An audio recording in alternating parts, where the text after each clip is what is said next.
Good morning students. अपना जो paper first है computer fundamental and PC software, उसमें 4th यूनिट चल रही है और 4th यूनिट में मैं आपको MS एक्सेल करवा रहा हूँ। MS एक्सेल में इससे पहले जिस टॉपिक का वीडियो डाला था वो था ऑडिटिंग। ऑडिटिंग मैंने बताया आपको कि कोई भी कार्य करते हैं उसकी जांच करना, उसका विश्लेषण करना, उसकी एनालिसिस करना ऑडिटिंग कहलाता है। ऑडिटिंग के अंदर 5 कमांड थे जो मैंने आपको बताए थे। सबसे पहला था ट्रेस प्रेसिडेंस, जो आपको ये बताता है कि आपके कौन कौन से सेल फॉर्मूले में यूज किए गए हैं और फॉर्मूला किन किन सेल में लगा है, दोनों एक ही बात है। उसके बाद दूसरा था ट्रेस डिपेंडेंट, और ट्रेस डिपेंडेंट में अपने को एक एरोलाइन के द्वारा ये पता लगता है कि एक दूसरे पर निर्भर सेल की रेंज कहाँ से कहाँ तक है, या एक दूसरे पर निर्भर कौन कौन सी संख्याएं हैं, कौन कौन से सेल हैं, तो उनमें एक एरोलाइन आ जाती है ट्रेस डिपेंडेंट में। तीसरा था ट्रेस एरर। अगर आपने कोई भी एंट्री गलत की है, एक जैसी एंट्री चल रही है, जैसे 4 डिजिट में चल रही है, कहीं आपने 6 में या 3 डिजिट में कर दिया तो वो एरर को शो करता है। तो ट्रेस एरर में जिस सेल के अंदर कोई भी गलत वैल्यू लिखी गई है जो बाकी डेटा से मैच नहीं करती है, तो जैसे ही अपन ट्रेस एरर करेंगे तो वो सेल जिसमें गलत वैल्यू लिखी गई है वो हाईलाइट हो जाता है। इसके बाद चौथा कमांड था, वो था remove all arrows. Trace dependent और ट्रेस प्रेसिडेंट कमांड का यूज करने पर अपनी वर्कशीट में जो लंबी लंबी एरो लाइन आती है उनको हटाने के लिए ये जो चौथा कमांड है रिमूव ऑल एरोज, इसका उपयोग करने से इन दोनों कमांड से जो एरो लाइन आई है वो स्वतः ही हट जाती है। इसके बाद लास्ट था शो ऑडिटिंग टूल बार। जब अपन ऑडिटिंग करते हैं, ऑडिटिंग कमांड का यूज करते हैं, तो अपने स्क्रीन पर एक छोटी टूल बार आती है जिसमें पेंसिल है, रबड़ है, और ये जो कमांड है शो ऑडिटिंग टूल बार, ये उस बार को हाइड कर देता है, छुपो देता है, या फिर वो बार नहीं आई है तो उसको शो करने के लिए इस कमांड का यूज कर सकते हैं। ये था आपके ऑडिटिंग का। आज अपन जो टॉपिक पढ़ रहे हैं वो काफ़ी इम्पोर्टेंट है। ये आपके प्रैक्टिकल में भी आता है और थ्योरी में भी इस पे नोट्स पूछे जाते हैं। इसका नाम है पीवॉट टेबल। पीवॉट टेबल, इसके 2 उच्चारण हैं। इसको पाइवोट टेबल भी कहते हैं, लेकिन सही ढंग से बोलेंगे तो इसका नाम है पीवॉट टेबल। पीवॉट टेबल एक आकर्षक टेबल होती है जो डेटा को प्रदर्शित करने के काम आती है, कोई रिपोर्ट तैयार करने के काम आती है, या लार्ज साइज ऑफ डेटा है उनको एक व्यू प्रदान करती है। पीवॉट टेबल की आवश्यकता कब पड़ती है कि जैसे आपने कोई वर्कशीट बना ली, काफी बड़ी एक वर्कशीट बना ली,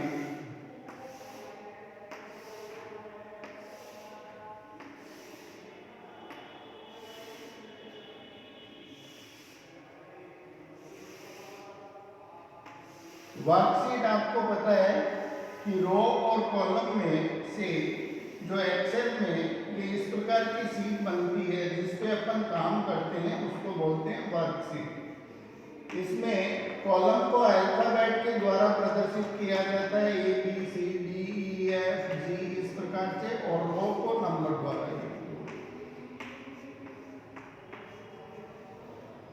अपन काम करते हैं एक्सेल में, और काम करते करते ये जो वर्कशीट है इसकी साइज काफ़ी बड़ी हो गई। उसके बाद आपको इसमें से कुछ एक एंट्रियाँ चाहिए, बीच में से, साइड में से, लास्ट में से, ठीक है, और वो किसी रिपोर्ट में आपको देनी है। तो इसके लिए आपको वापस से टेबल बनाने की आवश्यकता नहीं है। MS एक्सेल आपको एक फैसिलिटी प्रोवाइड करता है जिसका नाम है पिवोट टेबल, और इस सुविधा से आप बड़ी साइज की टेबल को छोटे रूप में तैयार कर सकते हैं। तो अगर आपसे पूछा जाए एग्जाम में कि right short notes on pivot table, तो आपको इसमें क्या लिखना है कि पिवोट टेबल एक आकर्षक टेबल होती है जिसकी सहायता से बड़ी साइज के डेटा को विश्लेषित या एनालिसिस किया जाता है। क्लियर है? उसके बाद में अपन इसमें लिख सकते हैं कि भाई लार्ज साइज ऑफ डेटाबेस को व्यू तथा विश्लेषित करने के लिए पिवोट टेबल एक लिस्ट ऑफ डेटाबेस प्रदान करती है। अगर बड़ी साइज के डेटा है उसको आपको एनालिसिस करना है, विश्लेषित करना है, दोनों एक ही शब्द है, ठीक है। तो इसके लिए पिवोट टेबल एक आपको व्यू ऑफ डेटाबेस प्रदान करती है या लिस्ट ऑफ डेटाबेस प्रदान करती है, जिससे उसे समझना काफ़ी आसान हो जाता है। अगर कोई बहुत बड़ा मैटर है और उसको सार में छोटा लिख दिया जाए तो उसको आप आसानी से समझ सकते हैं। इसी प्रकार से लार्ज साइज़ की वर्कशीट बन गई और उसको सारांश में छोटा करना है तो उसके लिए पिवोट टेबल का यूज़ करते हैं। इस टेबल में रो तथा कॉलम को आसानी से घुमाया जा सकता है। जैसे ये ए कॉलम है, इसको ई की जगह लाना है, ई को ए की जगह लाना है, तो पिवोट टेबल में ये फैसिलिटी है कि इनको आप आपस में रोटेट कर सकते हो। सेम इसी प्रकार से 5 नंबर लाइन को 2 पे ला सकते हो, 2 नंबर लाइन को 5 पे ले जा सकते हो। तो अपन लिखते हैं कि भी इस टेबल में रो तथा कॉलम को आवश्यकता अनुसार घुमाया जा सकता है या रोटेट किया जा सकता है या बदला जा सकता है, जिससे कि उस टेबल को यूजर अपनी आवश्यकता अनुसार यूज कर सकता है। तो पिवोट टेबल के लिए मेन 4-5 चीज़ें क्या लिखनी है।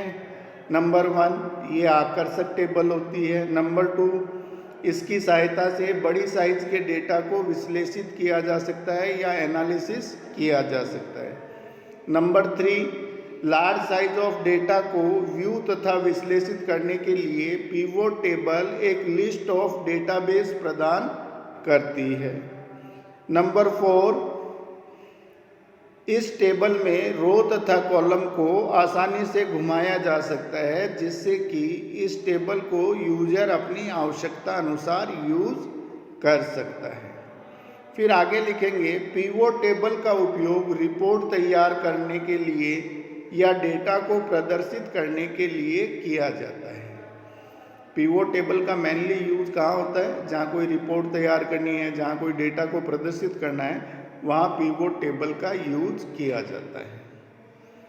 अब ये 5-6 चीज़ें आपको पिवोट टेबल के लिए लिखनी है।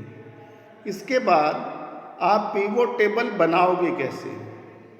तो पिवोट टेबल कब बनती है कि जब एक बड़ी साइज की टेबल बनी हुई हो और उसको सार के रूप में छोटी टेबल बनाना हो, तो वो पिवोट टेबल कहलाती है। तो आगे अपन लिखेंगे कि पिवोट टेबल को क्रिएट करने के लिए या बनाने के लिए निम्नलिखित स्टेप्स का यूज़ करते हैं। स्टेप्स इसलिए लिखने हैं क्योंकि इसको अपने प्रैक्टिकली भी करना है और प्रैक्टिकल में हर काम को स्टेप बाय लिखना होता है। तो स्टेप 1 में क्या लिखेंगे कि सबसे पहले एक बड़ी साइज की टेबल तैयार करते हैं, क्योंकि अगर बड़ी साइज की टेबल नहीं होगी तो फिर उसमें से छोटी टेबल, जिसको अपन पिवोट टेबल कहते हैं, वो कैसे बनेगी। तो पहला स्टेप में यही है कि सबसे पहले अपन एक लार्ज साइज की टेबल है, इसको तैयार करेंगे। उसमें कोई भी डेटा एंट्री कर दो, जैसे आप चाहो वैसे कर दो, ठीक है। तो पिवोट टेबल का प्रैक्टिकल करने के लिए पहली चीज़ आपको क्या याद रखनी है कि सबसे पहले एक बड़ी साइज की टेबल है वो बनानी है। फिर स्टेप 2 मेन्यू बार में जाना है। मेन्यू बार मैंने आपको बताया कि टाइटल बार, सबसे ऊपर जो बार होती है वो टाइटल बार होती है, उसके जस्ट नीचे बार होती है वो मेन्यू बार होती है। तो फिर आपको मेन्यू बार में जाना है। मेन्यू बार में आपको एक ऑप्शन मिलेगा डेटा, उस डेटा पे क्लिक करना है। जैसे ही डेटा पे आप माउस द्वारा क्लिक करोगे एक ड्रॉप डाउन लिस्ट आएगी, ऊपर से नीचे आती हुई एक लिस्ट मिलेगी, उसमें आपको एक ऑप्शन मिलेगा पिवोट टेबल, तो फिर उसको सेलेक्ट करना है। तो स्टेप 2 के लिए शॉर्ट में अपन क्या लिखेंगे कि अब मेन्यू बार में डेटा पर क्लिक करेंगे और यहाँ जो लिस्ट आएगी उसमें पिवोट टेबल को सेलेक्ट करेंगे। ये हो गया स्टेप सेकंड। स्टेप फर्स्ट में क्या था, सबसे पहले एक लार्ज साइज़ की टेबल बनाई। स्टेप 2 में क्या था कि मेन्यू बार में डेटा ऑप्शन पे जाएंगे, उस पर माउस द्वारा क्लिक करेंगे और जो लिस्ट आएगी उसमें पिवोट टेबल है उसको सेलेक्ट करेंगे। 2 स्टेप हो गए। इसके बाद स्टेप 3। स्टेप 2 में पिवोट टेबल को सेलेक्ट करने के बाद एक बॉक्स प्रदर्शित होगा। जैसे ही आप पिवोट टेबल को सेलेक्ट करोगे आपकी स्क्रीन पर एक बड़ा बॉक्स है वो दिखाई देगा। तो अपन लिख रहे हैं कि स्टेप 2 में पिवोट टेबल को सेलेक्ट करने के बाद स्क्रीन पर एक बॉक्स प्रदर्शित होगा जिसमें 3 स्टेप दिए हुए होते हैं। इस बॉक्स में 3 स्टेप्स हैं। सबसे पहला स्टेप, तो स्टेप 4 में लिखेंगे, इस बॉक्स में से उस टेबल का प्रकार या टाइप सेट करेंगे। ठीक है, देखो करना क्या है कि सबसे पहले एक बड़ी साइज की टेबल आपने बना ली, फिर ऊपर आपकी टाइटल बार है, टाइटल बार के जस्ट नीचे मेन्यू बार है, यहाँ पे आपको एक डेटा ऑप्शन मिलेगा। इस पे क्लिक करोगे एक ड्रॉप डाउन लिस्ट आएगी, यहाँ आपको पिवोट टेबल ऑप्शन मिलेगा।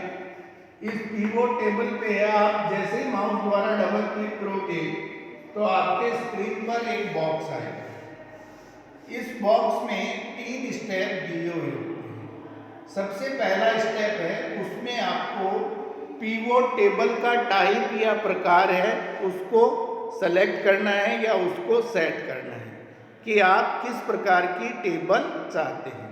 उसमें 4-5 तरह की टेबल है, उसमें से जो टाइप आपको चाहिए उस टाइप को आप सेलेक्ट कर लेंगे।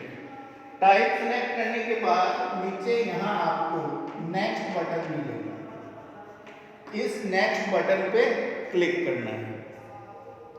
तो 3 स्टेप आपको पिवोट टेबल के लिए बनाना है। सबसे पहले स्टेप में आपको टेबल का जो टाइप है उसको सेलेक्ट या सेट करना है।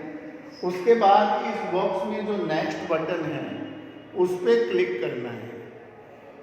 अब उस पर क्लिक करते ही दूसरा स्टेप आ जाएगा। दूसरे स्टेप में आपको करना क्या है, उस रेंज को सेलेक्ट करना है जिसकी पिवोट टेबल आप बनाना चाहते हो। जैसे आप केवल इतने की पिवोट टेबल बनाना चाहते हो तो इतने भाग को सेलेक्ट कर दो। ये जरूरी नहीं है कि आप प्रारंभ में सेलेक्ट करें, आप बीच में से, साइड में से, नीचे, ऊपर, कहीं भी जितने भाग की आप पिवोट टेबल बनाना चाहते हैं उन सभी सेल को आप क्या करेंगे, सेलेक्ट करेंगे। तो स्टेप 4 में अपन क्या लिखेंगे, स्टेप 4 में अपन ने टेबल का प्रकार सेट कर लिया। स्टेप 5 में अपन क्या लिखेंगे, इस स्टेप में डेटा की उस रेंज को सेलेक्ट करेंगे जिसकी हम पिवोट टेबल बनाना चाहते हैं। तो डेटा की रेंज क्या होगी, वे सभी सेल सेलेक्ट करेंगे जिनको अपन पिवोट टेबल में लेना चाहते हैं और वे सारे इस बड़ी टेबल में कहीं से भी लगातार आप सेलेक्ट कर सकते हो। इसमें बीच में गैप नहीं होगा, पूरी की पूरी लगातार एक साथ चेंज होगी, सेलेक्ट होगी, सॉरी। ठीक है, अब ये हो गया स्टेप सेकंड कि आपने डेटा की रेंज है वो सेलेक्ट कर ली। इसके बाद फिर नेक्स्ट बटन पे क्लिक करेंगे और स्टेप 6 में डेटा रेंज सेलेक्ट करने के बाद जो लास्ट काम है वो ये है कि इसके पश्चात उस जगह को सेलेक्ट करेंगे जहां हम पिवोट टेबल बनाना चाहते हैं।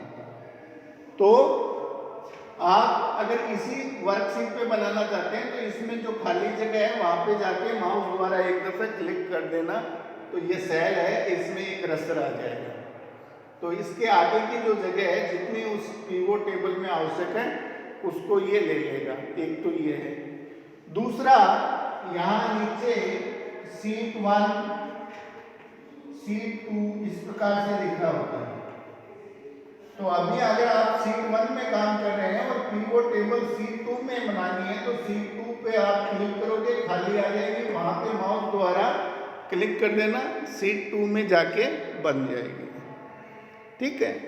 वर्कशीट अगर जिसमें आपकी टेबल है उसी वर्कशीट में बनाना है तो किसी भी खाली जगह पे क्लिक कर देना, और दूसरी वर्कशीट में बनाना है तो अभी फॉर एग्जांपल आप शीट 1 में काम कर रहे हैं तो शीट 2 पे क्लिक कर देना, फिर शीट 2 के अंदर जाके आप ये टेबल है वो बना सकते हैं। तो ये 3 स्टेप हुए टेबल बनाने के। पिवोट टेबल को जैसे ही आप सेलेक्ट करोगे एक डायलॉग बॉक्स आएगा, उस डायलॉग बॉक्स में 3 स्टेप है। सबसे पहले तो टेबल का प्रकार सेट करना है कि 4-5 तरह की टेबल दी गई है, उसमें से किस प्रकार की टेबल आप बनाना चाहते हैं। उसके बाद स्टेप 2 में उस रेंज को सेलेक्ट करना है कि किस किस सेल की आपको पिवोट टेबल बनानी है, उनको सेलेक्ट करना है। और नंबर 3 उस जगह को सेलेक्ट करना है जहां आपको पिवोट टेबल बनानी है। तो जगह सेलेक्ट करने का मैंने आपको बताया कि इसी सीट में बनानी है तो जहाँ टेबल खत्म हो रही है उसके नीचे साइड में कहीं आप क्लिक कर दो तो वहाँ बन जाएगी। ये तीनों स्टेप होने के बाद यहाँ अब नेक्स्ट बटन की जगह आपको बटन मिलेगा फिनिश। अब फिनिश बटन पे क्लिक कर देंगे। तीनों स्टेप कंप्लीट होते ही इसी बॉक्स में जहाँ नेक्स्ट बटन था वहाँ पे फिनिश बटन आएगा, तो फिनिश बटन पे क्लिक कर देंगे। जैसे ही अपन फिनिश बटन पे क्लिक करेंगे ये अपना स्टेप कंप्लीट होगा तो आपकी पिवोट टेबल है वो तैयार हो जाएगी। अब इस टेबल में आप जिस रो को आपस में बदलना चाहते हैं बदल सकते हैं, जिस कॉलम को आपस में बदलना चाहते हैं बदल सकते हैं। मैंने बताया था कि पिवोट टेबल आपको ये फैसिलिटी देती है कि आप कॉलम को रोटेट कर सकते हो, ए को डी की जगह ला सकते हो, डी को ए की जगह ला सकते हो, लाइन नंबर 1 को 3 पे ला सकते हो, 3 को 1 पे ला सकते हो। तो इनको अगर आवश्यक हो तो आप इनको रोटेट करके घुमा सकते हैं, रो और कॉलम को चेंज कर सकते हैं। तो इस प्रकार से अपनी पिवोट टेबल है वो क्रिएट हो जाती है।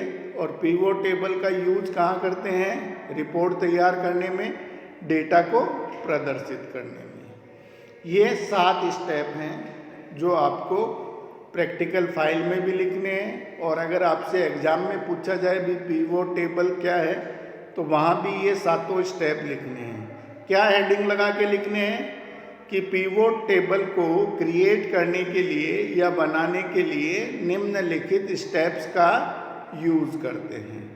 और उसमें लिखना है कि नंबर 1 सबसे पहले एक बड़ी साइज की टेबल को तैयार करेंगे। क्लियर है? क्योंकि बड़ी साइज की टेबल होगी तभी वो छोटी पिवोट टेबल बनेगी। तो पहले स्टेप में अपन ये लिखेंगे कि सबसे पहले एक बड़ी साइज की टेबल को तैयार करेंगे। स्टेप 2 उसके बाद ये जो टाइटल बार के जस्ट नीचे मेन्यू बार है इसमें डेटा ऑप्शन पे जाएंगे और माउस द्वारा क्लिक करेंगे। फिर जो ड्रॉप डाउन लिस्ट आएगी इसमें पिवोट टेबल को सेलेक्ट करेंगे। ये हो गया स्टेप 2। फिर स्टेप 3 में लिखेंगे कि जैसे ही स्टेप 2 कंप्लीट होगा हम पिवोट टेबल को सेलेक्ट करेंगे। हमारे सामने स्क्रीन पर एक बड़ा बॉक्स है वो प्रदर्शित होगा। इस बॉक्स में 3 स्टेप होते हैं। ठीक है, ये हो गया आपका 3rd स्टेप। अब स्टेप 4 में लिखेंगे कि सबसे पहले हम टेबल का प्रकार या टाइप को सेट या सेलेक्ट करेंगे। तो फर्स्ट ऑप्शन में आप जब टेबल के टाइप पे क्लिक करोगे तो 5-6 तरह की टेबल आपको प्रदर्शित होगी। उनमें से जिस प्रकार की आपको पिवोट टेबल बनानी है किसी एक को सेलेक्ट कर लेना है। सेलेक्ट करने के बाद इस बॉक्स में नीचे आपको नेक्स्ट बटन मिलेगा, नेक्स्ट बटन पे क्लिक करना है। क्लियर हो गया? ये हो गया आपका फोर्थ स्टेप।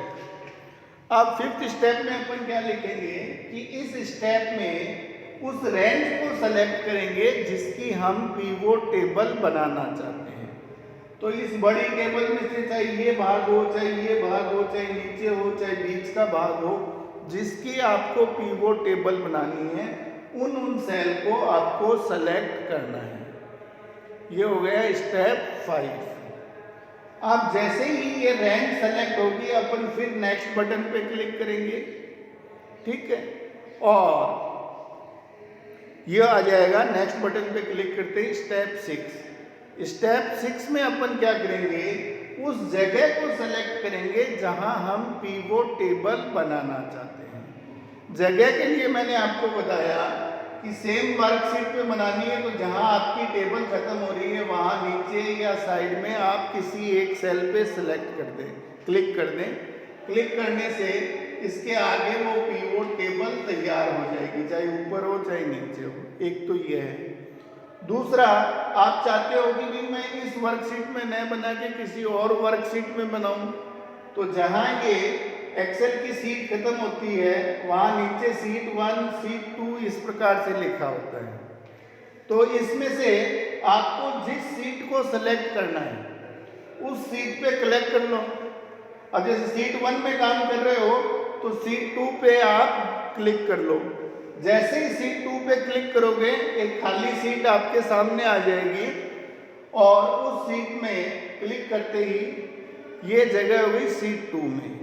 तो जहां आपको स्टेप 6 में आपको क्या करना है कि उस जगह को सेलेक्ट करना है जहां आप पिवोट टेबल बनाना चाहते हैं। जैसे ही जगह सेलेक्ट हो गई इस बॉक्स में नीचे आपको मिलेगा फिनिश बटन।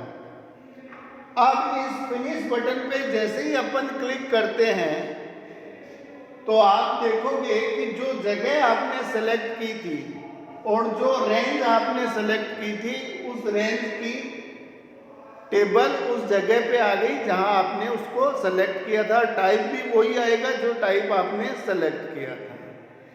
अब ये पिवोट टेबल बन गई। अब इसके अंदर स्टेप 7 में अपन लिखेंगे भी स्टेप 6 पे फिनिश बटन पे क्लिक करते ही हमारी पिवोट टेबल बन जाती है। अब यूजर अपनी आवश्यकता अनुसार रो तथा कॉलम को रोटेट कर सकता है, घुमा सकता है, चेंज कर सकता है, जिससे वो उस टेबल को अपनी आवश्यकता अनुसार यूज कर सके। तो ये 7 स्टेप हैं पिवोट टेबल बनाने के। इसके बाद एमएस एक्सेल में जो भी प्रैक्टिकल थे, जो भी थ्योरी थी, लगभग मैंने आपको कंप्लीट करवा दी है। आप सारे वीडियो टॉपिक वाइज देख लें और सिलेबस से मिलान कर लें। अगर आपको लग रहा है कि सर ने अगर कोई टॉपिक नहीं बताया है तो आप व्हाट्सएप पे मेरे को मैसेज करके टॉपिक का नाम बता दें, लेकिन ऐसा है नहीं, जो सिलेबस है उसके अकॉर्डिंग ही मैं आपको करवा रहा हूँ। अब इसके बाद अपनी बचेगी लास्ट यूनिट और वो है पावर पॉइंट। तो कल से अपन नेक्स्ट पीरियड से पावर पॉइंट को पढ़ेंगे और 18 तारीख से आपको बता दूं कि आपकी रेगुलर क्लासेस भी जल्दी स्टार्ट हो जाएगी। गवर्नमेंट का आदेश आने वाला है और क्लास शुरू होगी तब वापस से जितना भी सिलेबस मैंने करवाया है अपन यूनिट फर्स्ट से इसको वापस करेंगे और जितना भी प्रैक्टिकल वर्क है वो लैब में ले जाके आपको प्रैक्टिकल वर्क कराएंगे। आज इतना ही बताएंगे। Have a nice day. Thank you.